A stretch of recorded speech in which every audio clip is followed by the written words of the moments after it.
कथा करवाए दलित, टेंट लगवाए दलित और पूरा खर्चा करे दलित, लेकिन पेट में मरोड़ होती है इन ब्राह्मणों के। क्यों होती है भाई?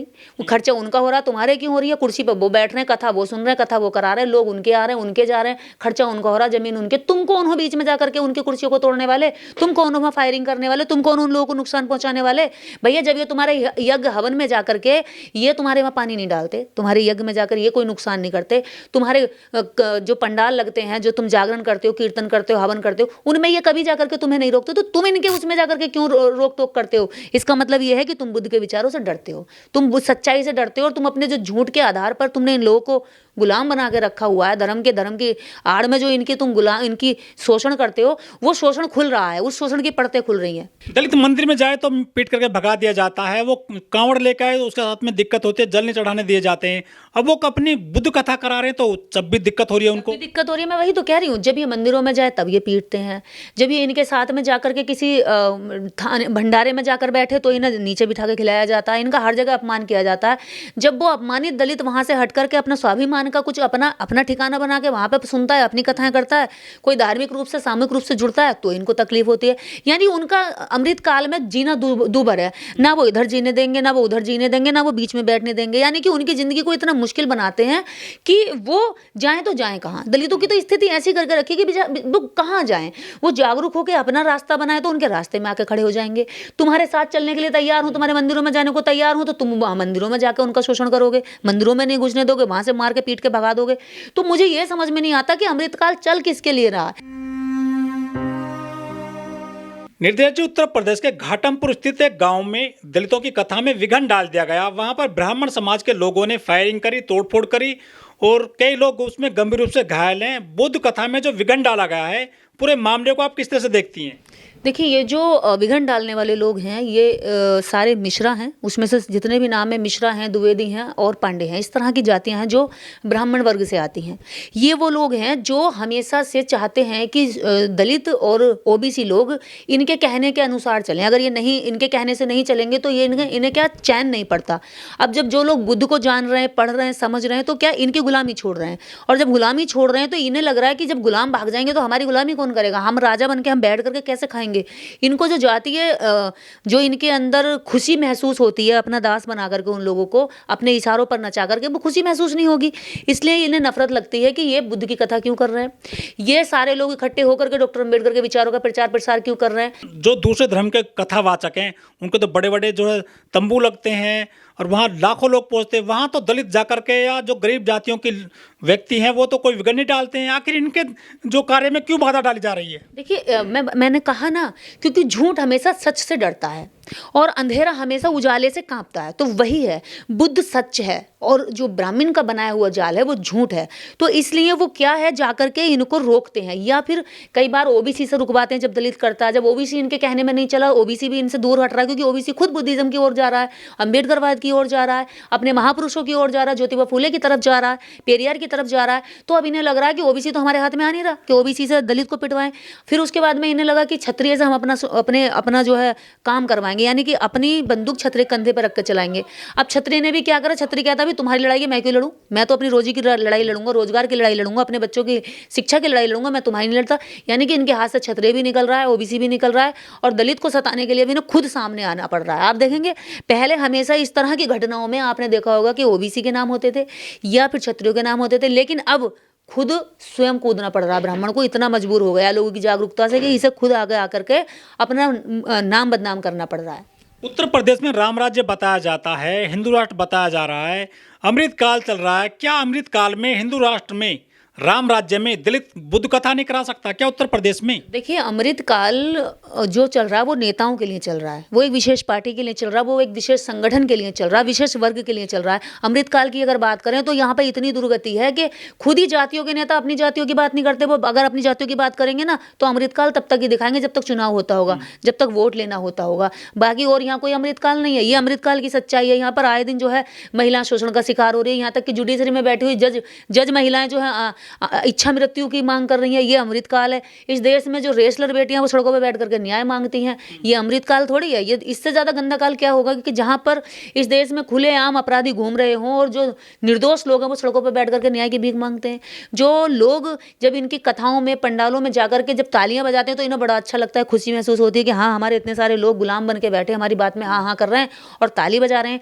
जब यही लोग इनके पंडाल से, टेंट से निकल करके स्वाभिमान का अपना टेंट लगाते हैं, अपने पैसे का टेंट लगाते हैं और वहां पर एक पाखंडी ढोंगी को बुला के झूठी कथा का नहीं, सच्ची कथा, बुद्ध कथा कराते हैं, तो इनको बुरा लगता है, इनको चिड़न होती है, इनको जलन होती है, उन्हें रोकने के लिए कूद पड़ते हैं जाकर के। अरे क्यों जाते हो अपना मुंह काला कराने के लिए तुम वहां पे? जब वो तुम्हारी कथाओं में जाकर के कोई दंगा नहीं करते तो तुम उनकी कथाओं में जाकर दंगा क्यों करते हो? जब तुम चमत्कार की कथा लगाओ और वो लोग आए तो कोई दिक्कत नहीं है। लेकिन उत्तर प्रदेश में ऐसी घटनाएं हर साल होती हैं। इसीलिए होती है, उत्तर प्रदेश में नहीं, देश के अलग अलग जगहों पर, और मध्य प्रदेश में, राजस्थान में, आप जहाँ जहाँ जागरूकता का अभियान चलाओगे वहाँ वहाँ ये रोक टोक करेंगे।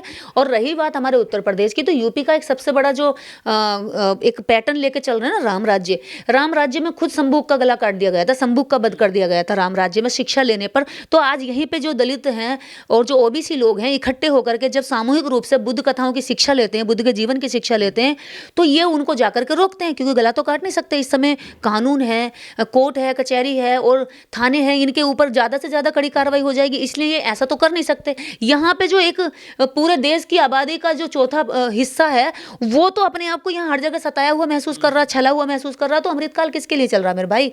यहाँ अमृतकाल केवल उन लोगों के लिए चल रहा है जो अपने डंडे की चोट पर उनको जाकर सता लेते हैं, उनकी भैंस खोल लेते हैं, उनकी जमीन छीन लेते हैं, उनकी बहन बेटियों के साथ बलात्कार करके भी खुले घूम लेते हैं। तो ये अमृतकाल उनके लिए चल रहा होगा। लेकिन संविधान का युग है अब तो निर्देश जी। संविधान के युग में बता रही हूँ ना, संविधान के युग में ही इनका ये डर है, वरना ये तो जाकर के सारी बस्तियां फूंक देते थे। तब जब संविधान नहीं था सारी बस्तियां फूंक दी जाती थी। संविधान का युग नहीं था तो खुलेआम बहन बेटियों को उठा करके ले जाता था।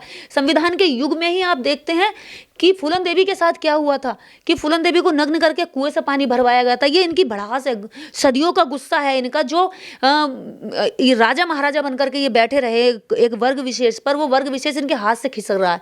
खिसक क्यों रहा है? क्योंकि वो ये संविधान कहता है कि ये भी बराबर कमा के खाएगा, तुम भी बराबर कमा के खाओ, ना ये तुम्हारा गुलाम है ना तुम इसके गुलाम हो। तो ये जो सोच है ये इनके लिए, इनके दर्द को, मतलब इनके दर्दों को खुरेचती है, इनके जख्मों को नमक लगाती है। और वो जो जख्मों में लगा हुआ नमक है वही इनको मजबूर करता है कि इनकी कथाओं में जाकर विघ्न डालें। आज ब्राह्मण इतना मजबूर हो गया है कि इसकी बात ना तो ओबीसी सुन रहा है, ना इसकी बात क्षत्रिय सुन रहा है। ना पहले ये दलितों को पिटवाते थे ओबीसी की लाठी से या क्षत्रियों की तलवार से, लेकिन अब ना तो ओबीसी की लाठी इनके हाथ में आ रही है, ना क्षत्रियों की तलवार इनके हाथ में आ रही है। अब मजबूर ब्राह्मण खुद हो गया है कि यहाँ पर आप देखेंगे एक किन्नर मिश्रा है और बाकी मिश्रा करके ये सारे लोग, 7 लोग नाम दर्ज FIR है, वो 7 ब्राह्मण निकले। वो 7 ब्राह्मण जाकर के कथा में कुर्सियां तोड़ रहे हैं, टेंट उखाड़ रहे हैं, फायरिंग कर रहे हैं, औरतों को खींच रहे हैं, बच्चों को मार रहे हैं। इनकी जहालत तो देखिए। और ये कहते हैं कि हम तो बहुत ऊंचे हैं। अरे ऊंचा बनना है तो अपने ज्ञान से बनो ना, अपनी अच्छाइयों से बनो, ताकि लोग तुम्हारे पास खुद चल के जाएं। अब तुम्हारी इतनी इज्जत गिर गई है कि तुम्हारी इतनी वैल्यू तुमने गिरा ली है कि तुम खुद चल के उनकी कथाओं में जा रहे हो और ऊपर से अपने ऊपर कानूनी कार्रवाई करवा रहे हो। ये जो कानपुर में घटना हुई है, घाटमपुर में, ये बौद्ध धर्म पे प्रहार है या फिर दलितों पे प्रहार है? देखिए, ये उन दलितों पे प्रहार है जो बौद्ध धर्म की ओर जा रहे हैं। क्योंकि जो दलित इनका कहते हैं ना कि जो गांधी का हरिजन बनके इनकी गुलामी कर रहा है, उस दलित से कोई प्रॉब्लम नहीं है। लेकिन जो डॉक्टर अंबेडकर का बहुजन बनकर बुद्धिज्म की ओर चल रहा है, तर्क की ओर चल रहा है, विज्ञान की ओर चल रहा है, लॉजिक से बात कर रहा है, लॉजिक की ओर अपने बच्चों को ले जा रहा है, एजुकेशन की ओर चल रहा है, उस दलित से इनको बहुत तकलीफ है। क्योंकि वो जो दलित होता है वो इनके थोते ज्ञान को चुनौती देता है। वो जो दलित होता है वो गूंगा नहीं होता है, वो अपनी जुबान से अपने सवालों को तैयार करता है, वो इनके ज्ञान के सामने इन्हें भारी पड़ता है। तो इसलिए इन्हें बुद्ध धर्म से तब तक नफरत रहेगी जब तक इसके अंदर इनका गुलाम जाकर के जागरूक होता रहेगा। बुद्ध धर्म से तो ये तब से नफरत करते हैं। पुष्यमित्र शुंग ने पूरे देश के अंदर बौद्धों का कत्लेआम कराया। जो सरयू नदी के नाम से जानी जाती थी नदी का, पूरा इतने बौद्धों के सर कलम कराए, बौद्ध भिक्षुओं के सर कलम कराए कि असरफियां देनी, और जो एक दिनार मिनार जो भी उस समय चलता हुआ रुपया था वो उसके इनाम रख दिए गए, एक सर पे इनाम रख दिए गए और इनाम दे करके बौद्ध भिक्षुओं के सर कत्लेआम कर दिए और सारे बौद्धों को काट करके नदियों में फेंक दिया गया। और इतना नदी में सर फेंके गए कि नदी का कलर सफेद से लाल हो गया, तभी उसका नाम सरयू पड़ा। इतने सर के सर दिखाई दे रहे थे, जैसे कोरोना में नदी में लाश दिखाई दे रही थी। वही हाल पुष्यमित्र शुंग ने यहाँ बौद्धों का किया और बौद्धों के इस हाल पर ही उसने यहाँ पर रामराज की स्थापना करी। तो रामराज की जो स्थापना है बौद्धों के कत्लेआम पर है, लेकिन बौद्धों की जो स्थापना है वो किसी के कत्लेआम पर नहीं है। उन्होंने चींटी को भी नहीं मारा। और ये भारत का दुर्भाग्य है कि जो एशिया का इतना बड़ा महाज्ञानी, जो पूरी दुनिया में अपने ज्ञान के नाम से जाना जाता है, जिसके ज्ञान से लोगों ने जीना सीखा, जीवन का सभ्यता सीखी, संयम सीखा, मर्यादा सीखी, और सबसे बड़ी बात मानवता सीखी। ये जंगली सभ्यताओं का निकला हुआ इंसान एक अच्छा इंसान बना, सभ्य इंसान बना। इसके पीछे बुद्ध का हाथ है। और दुर्भाग्य है कि जो बुद्ध भारत में पैदा हुआ, भारत से निकला, पूरी दुनिया में फैल गया, उसका विचारधारा, उसका दुर्भाग्य है कि भारत के ही लोगों ने उसकी हत्या यहाँ पर कर दी। हम भारतीयों को गर्व होना चाहिए, प्राउड होना चाहिए कि वो बुद्ध हमारे भारत में जन्मे, जिस बुद्ध को लेकर के, जिस भारत की मिट्टी को नमन करने के लिए विदेशी लोग आते हैं, केवल इसलिए कि यहाँ बुद्ध ने जन्म लिया और बुद्ध ने यहाँ अपने ज्ञान का प्रचार प्रसार शुरुआत करी। आज हमारा दुर्भाग्य है कि भारत के लोग इतने ज्यादा लीचड़, इतने ज्यादा सोच से नीचे निकले कि उन्होंने बुद्ध को नष्ट करने का काम किया, और वो नष्ट करने वाले लोग वही हैं जो आज बुद्ध कथाओं से नफरत कर रहे हैं। कुछ लोग ये कह रहे हैं कि जो गौतम बुद्ध है वो विष्णु के अवतार हैं, इसके अलावा जो बौद्ध धर्म है वो हिंदू धर्म का एक पार्ट है, तो दिक्कत क्या है फिर? देखिए, जब अगर बौद्ध धर्म हिंदू धर्म की ही शाखा है तो मुझे नहीं लगता कि इन हिंदुओं को इतनी नफरत करनी चाहिए। फिर तो बुद्ध को अपना लेना चाहिए, सारे मंदिरों में बुद्ध की मूर्तियां लगनी चाहिए। राजा थे और ओबीसी समाज से आते थे। नहीं, ओबीसी समाज से कहो या क्षत्रिय समाज से कहो या शाक्य एक संघ था उससे कहो, आप बुद्ध कोई जाति विशेष के नहीं है। मुझे बताइए, चाइना में कौन सा ओबीसी रहता है? थाईलैंड में कौन सा ओबीसी रहता है? बर्मा में, म्यांमार में, श्रीलंका में, और दुनिया भर के कंबोडिया, दुनिया भर के देश है, वहाँ पे कौन सा ओबीसी और क्षत्रिय रहता है? वहाँ पे कौन से वर्ण व्यवस्था का सिस्टम है? नहीं है ना।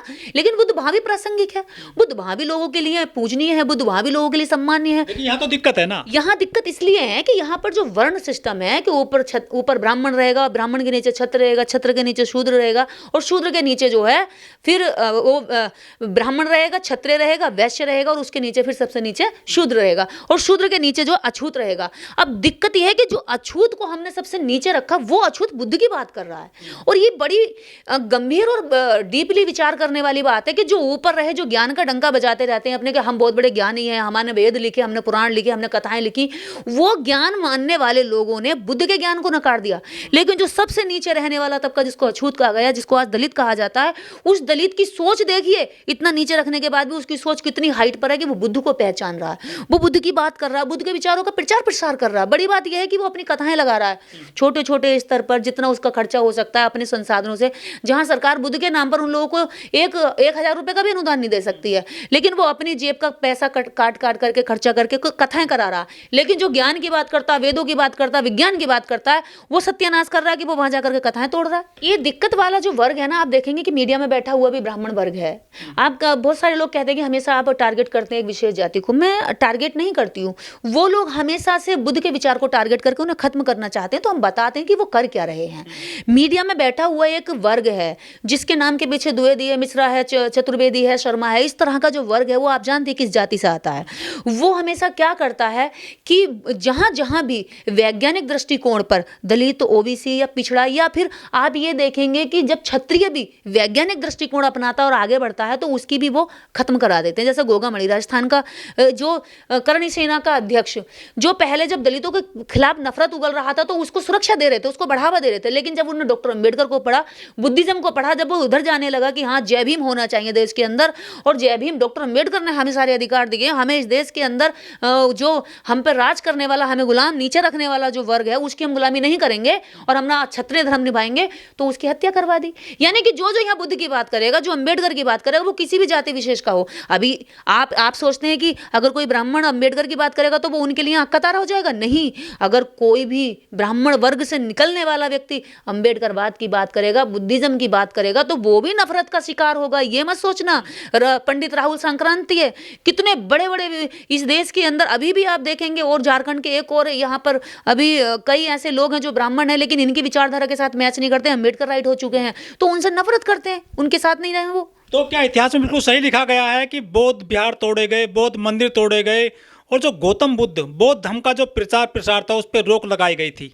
जैसे आज बुद्ध कथाओं में बुद्ध मूर्तियां तोड़ी जा रही हैं, वैसे ही बुद्ध काल में पुष्यमित्र शुंग ने, उसके बाद में जितने राजा इनके बने, उन्होंने बौद्धों के मंदिर तोड़ दिए। जहां जहां तोड़े गए वो तोड़ दिए गए। नालंदा तोड़ दी, तक्षशिला तोड़ दी, और कितने सारे विक्रमशिला तोड़ दी। बहुत सारी जो यूनिवर्सिटियां थी जहां पर बुद्ध धर्म की शिक्षा के साथ साथ पुस्तकालय थे, वो सब जला दिए गए ताकि लोग जागरूक ना हो सकें, बुद्ध के साहित्य को ना पढ़ सके। बुद्ध का साहित्य जला दिया गया।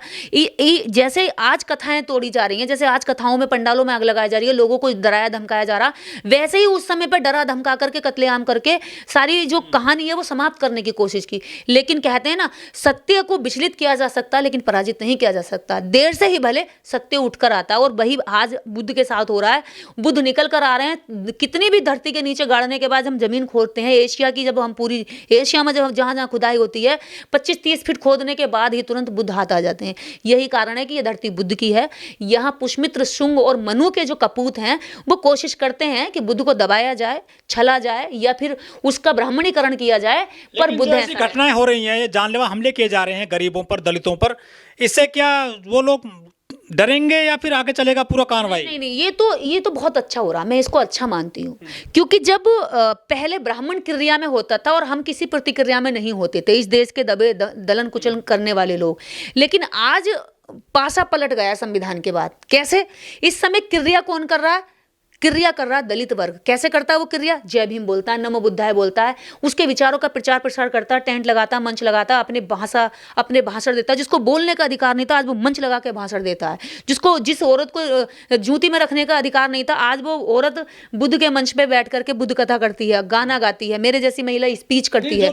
कलाकार, उनको भी धमकियां दी जा रही है कि आप ऐसे गाने क्यों गाते हैं? ऐसा कोई नहीं डरने वाला। जो अभी इनको ये पता नहीं है, जो अम्बेडकरवाद की विचारधारा को एक्सेप्ट कर लेता है ना, वो किसी चीज से डरता ही नहीं है। मुझे नहीं लगता कि कोई भी विशाल गाजीपुरिया को धमकी दी गई थी मारने की, वो नहीं डरा। कितने सारे सिंगर हैं, उनको धमकी गई। हमारे ऊपर कितने सारे मुकदमे चल रहे हैं कि हम डरे? अरे इन ढोंगी गीदड़ भपकियों से कौन डरता है? बुद्ध नहीं डरे इनसे, बाबा साहब नहीं डरे इनसे। बाबा साहब डॉक्टर अंबेडकर ने लखनऊ के एक भाषण में यहां तक कह दिया था कि अगर SC OBC एकजुट हो जाएं तो पंडित बल्लभ पंत जैसे ब्राह्मण, एक चितपावन ब्राह्मण, तुम्हारे जूतों के जो फीते हैं उसे बांधने में गर्व महसूस करेंगे। बाबा साहब डॉक्टर अंबेडकर नहीं डरे इनसे, तो बाबा साहब डॉक्टर अंबेडकर यहाँ कैसे डर जाएंगे? आज हम भी नहीं डरने वाले हैं, और ना ही ये दलित डरने। जहां जहां आप डराने का जितना ज्यादा प्रेशर डालोगे, वो इतना तेजी से उठ करके बुद्ध के विचारों को अपनाएंगे और बाबा साहब के रास्ते पर चलकर तुम्हें सबक सिखाएंगे। क्योंकि तुम्हारे दास नहीं है, और ये संविधान का राज है, मनु का राज नहीं है।